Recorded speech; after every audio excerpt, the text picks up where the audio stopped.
In this one, we are simply discussing the financial reporting paper of May 2026. So, without any further delay, let's quickly get into the video. And so, let's quickly discuss about the same because I have already discussed earlier also, but I think that we should discuss this in more detail. सबसे पहले हमें पूछा था question number 6 में these are the suggested solution by me obviously. So what we have discussed earlier. देखो ये question मुझे easy लगा था, ये 5 मार्क्स का क्वेश्चन था. इसको देखते हैं. I think where it will be more suitable.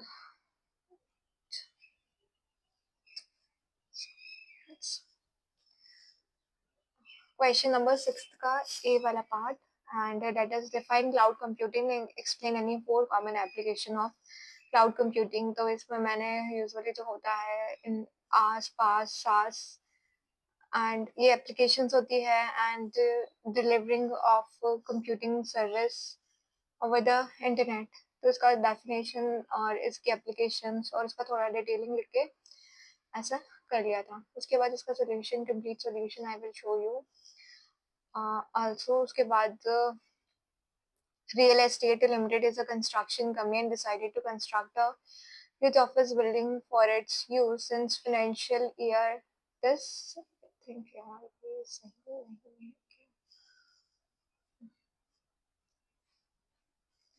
So real estate एक construction को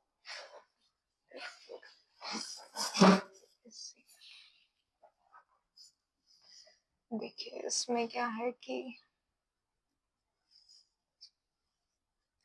रियल एस्टेट लिमिटेड एक कंस्ट्रक्शन कंपनी है एंड डिसाइड करिए to construct a huge office building for its use since financial year. अब ये जो है हमारे इंडिया 23 बोरिंग कॉस्ट का क्वेश्चन था एंड अकॉर्डिंगली आई थिंक आपने भी सॉल्व कर लिया होगा. ये अजय अग्रवाल सर की बुक में थोड़ा सिमिलर क्वेश्चन था, ऑलमोस्ट सिमिलर था, बस वहाँ 4 फ्लोर थे, यहाँ पे 5 थे. आधा कैपिटलाइज करना है, आधा आपको पीएनएल में ले जाना है, मतलब आधा बोरिंग कॉस्ट का पार्ट बन जाएगा एंड सिंपली इजी क्वेश्चन था. और उसके बाद जो नेक्स्ट क्वेश्चन था वो हमारा 113 फेयर वैल्यू मेजरमेंट का क्वेश्चन था. उसमें आपको बस कुछ चीज देखनी है, प्रिंसिपल मार्केट कब बनता है and when none of the market is. जब ये बोला हो कि कोई भी मार्केट प्रिंसिपल मार्केट नहीं है तो उस केस में हमें क्या करना है. तो ये जो है तीनों को मैंने सॉल्व करके इसी में आपको this is the suggested solution by me. कहीं पे अगर कुछ लगे कि ये नहीं वो होना चाहिए तो you can simply suggest the. तो देखो एनहेंसिंग वैलिडिव कैरेक्टरिस्टिक्स फाइनेंशियल रिपोर्टिंग का पेपर हम बोल सकते हैं मैनेजेबल है, बट वन में एक्सपेक्ट एग्जामिशन और नॉट डिपेंड करता है बिकॉज जो हमारा क्वेश्चन था एक तो कंसोलिडेशन के क्वेश्चन में तो यूजुअली पूरा सही नहीं रहता है, तो 14 मार्क्स तो वो काउंट कर लो. उसके बाद थोड़ा 109 का कॉपी पेस्ट क्वेश्चन तो नहीं था, थोड़ा सा डिफरेंट था, उसमें अगर कुछ एरर हो गया तो फिर और फर्दर हम देखते हैं. कुछ क्वेश्चन तो इजी था एंड हाँ हर क्वेश्चन का बी वाला पार्ट बहुत इजी था. एनहेंसिंग क्वालिटी कैरेक्टरिस्टिक्स में फिफ्थ का कहाँ से आ गया, 6 का सोल्यूशन आना चाहिए था. देखो 6 का सोल्यूशन है तो डिफाइन, सबसे पहले क्लाउड कंप्यूटिंग डिफाइन करना है. उसके बाद एक्सप्लेन एनी 4 कॉमन एप्लीकेशन, तो सिंपली उसकी डेफिनेशन लिख ली एंड उसकी एप्लीकेशन और एप्लीकेशन की थोड़ी डिटेलिंग यहाँ मैंने लिखी, एग्जाम में लिखी थी. तो देखो मैंने क्या लिखा था, software as a service, platform as a service और इंफ्रास्ट्रक्चर एज अ सर्विस. ये तो 3 ऐसा एज इट इज लिखा था. एक कोलैबोरेशन, कम्युनिकेशन, कोलैबोरेशन करके भी एक पॉइंट मैंने लिखा था. 4-5 ही शायद पूछा था आई थिंक सो.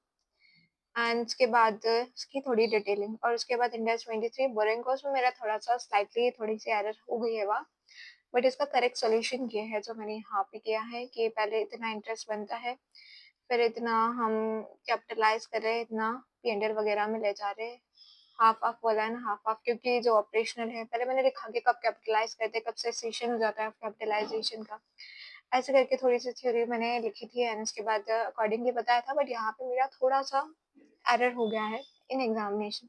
फिर 113 फेयर वैल्यू मेजरमेंट, ये सारा हमें पूछा है. Fair market value of asset, market C, principal market कौन सा होता है. एंड तो 6 वाला क्वेश्चन में तो थोड़ी सी एरर मैं बोल सकती हूँ, थोड़ी सी एरर हुई है, बाकी एज सच बहुत ज़्यादा मेजर एरर नहीं हुई है। उसके बाद इंडेस 20 अकाउंटिंग फॉर गवर्नमेंट ग्रांट, फिर गवर्नमेंट ग्रांट, ये क्वेश्चन कौन सा था, फोर्थ का, फोर्थ में आई थिंक 2 क्वेश्चन थे। तो इंडेस 20 गवर्नमेंट ग्रांट तो काफ़ी इजी क्वेश्चन था। एंड मैंने जर्नल एंट्रीज तो नहीं, बट किधर क्या होता है, इमीडिएटली तो हम पीएनएल मिल जाएंगे, या फिर फेयर वैल्यू पे है, या फ्री में मिल रही है, काइंड में मिल रही है, तो जैसे जैसे सारा जैसे जैसे ड्राफ्टिंग्स वगैरह होती है वो अकॉर्डिंगली मैंने एग्जामिनेशन में लिख दिया था। उसके बाद हमारा नेक्स्ट क्वेश्चन, इसमें मैंने फिफ्थ का ए बी लिखा है, यस, एंड इंडेस 101 वाला, एंड ये थ्योरेटिकल क्वेश्चन भी इजी था। क्वेश्चन नंबर ये कौन सा है, फिफ्थ वाला, फिफ्थ का ए, ये 115 वाला मैंने इसमें सॉल्व नहीं कर रखा है, और 101 वाला तो मैंने कर रखा है सॉल्व, एंड सी वाला तो इजी है, तो सी वाला तो यू विल फाइंड।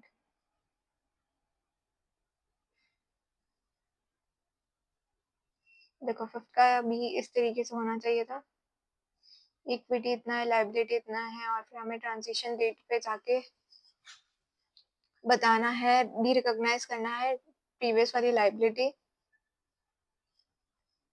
बचा हुआ बैलेंसिंग फिगर हमें रिटेन अर्निंग में डालना है,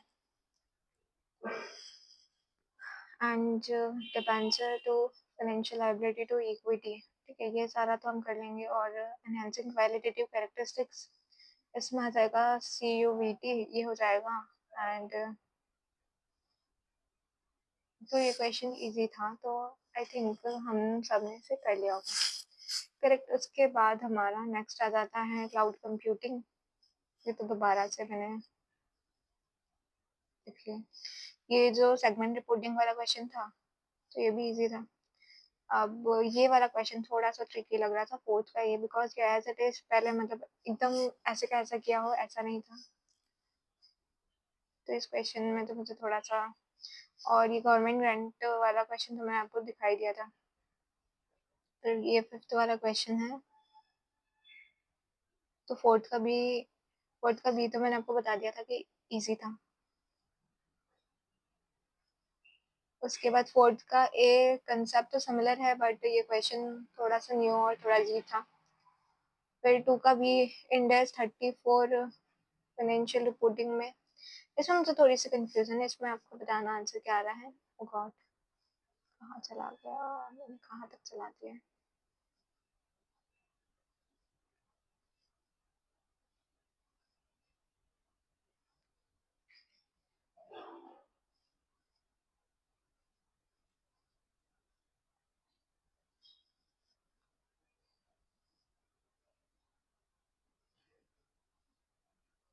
34 मैंने इस तरीके से किया, आपने कैसे किया बताना है एक बार।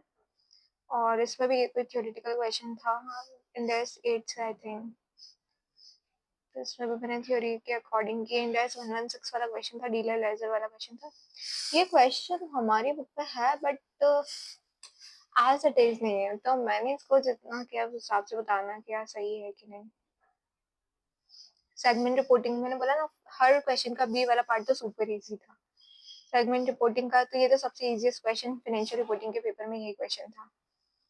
और फोर्थ का ये थोड़ा सा ट्रिकी मुझे लग रहा था।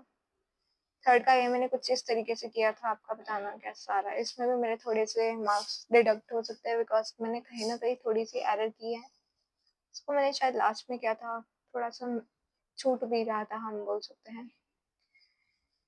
But that is not the issue, because process वगैरह तो सेम है, बट हाँ इसमें मैंने कहीं ना कहीं कुछ मिस्टेक की। इसमें मैंने अमोर्टाइजेशन टेबल वगैरह भी बनाई थी, बाकी हम करते तो इसको ऐसे ही है, पर फिर भी बताना कैसा है।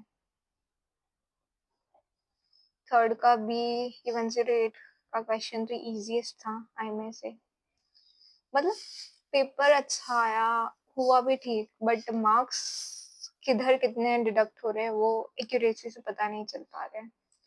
और फिफ्थ का भी 101 वाला है I think, and second question ये 109 फाइनेंशियल इंस्ट्रूमेंट का क्वेश्चन, इसको मैंने कुछ इस तरीके से सॉल्व किया है, आपको बताना है आपका क्या आ रहा है।